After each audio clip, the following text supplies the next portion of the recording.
Hello, welcome back to the channel. This is my second review of this bike.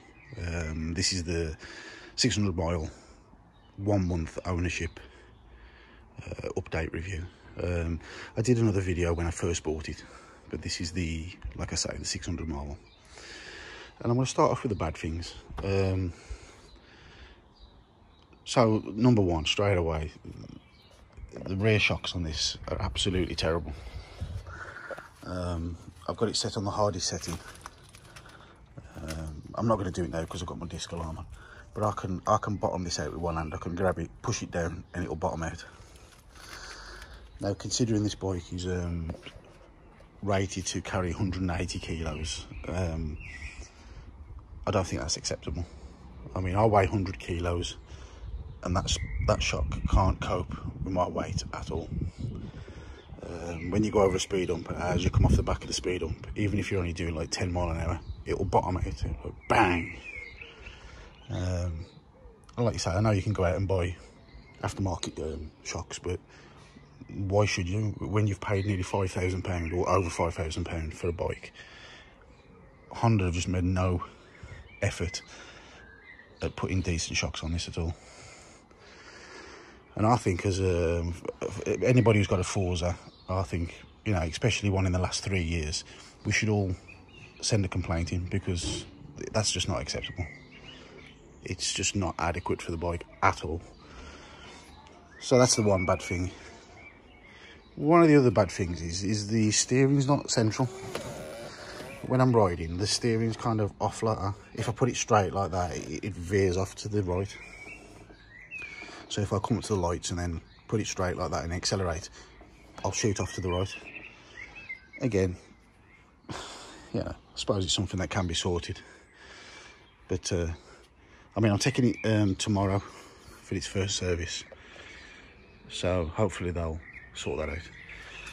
One of the other bad things is the exhaust. Like you say, since it's only a month old, and it's not particularly like, it's not winter or nothing, it's spring, it's quite dry.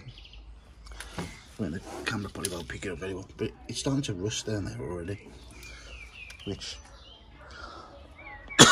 excuse me, again, for being 1 month old, that's just not acceptable. I mean, before this bike, I've had quite a few bikes over the years, but the bike that I had before this was an Aprilia RS 125, yeah, the RS4, and I had that 3 years, and it didn't rust or anything. It's like the alley as well, it's starting to mottle. All the alley here is starting to mottle. And I did put ACF 50, you know, the ACF 50 on there, but it's still mottling. So that's the bad things. To get the 600 miles, I took it on a trip to Wales. It was about 130 mile round trip. And to be honest, it didn't skip a beat. Made it there, made it back, no problem. I mean, it had got about 300 miles on the clock by the time I did that journey. And it was sitting on them. I mean, I know I shouldn't have done it, but it got it up to 80 mile an hour. But it was sitting at 70 quite easily. I was going down the A5 and, you know, I was keeping up with the traffic. I actually overtook a few cars. And it was smooth, fine. Wasn't like revving it, you know, revving the head out of it. One of the other things that's really good on it is the brakes. You can really yank the brakes. I had a van pull out on my a couple of days ago. Slammed the brakes on, and the front wheel went to lock up, where I think on another bike I would have just gone down. But the ABS kicked in and kept me all straight.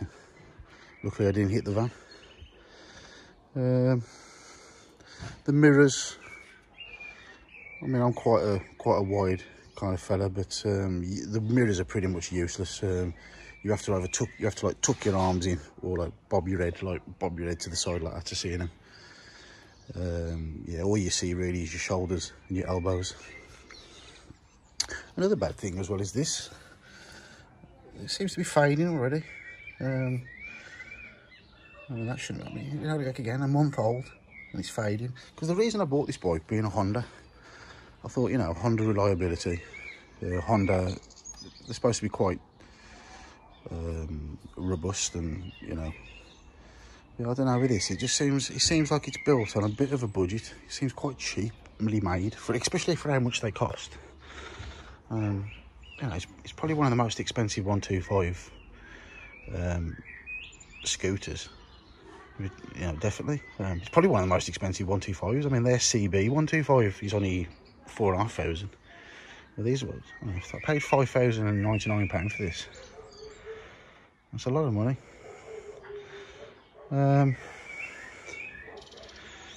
What else can I say about it? Like I say, as it's gone on, it's the shocks that are the biggest disappointment. I am going to complain to Honda about them because, like I say, you read the spec on it and it says that you should be able to. If I put a passenger on there, there's no way them shocks would be bottoming out straight away without even hitting a bump or anything. It's very good on fuel.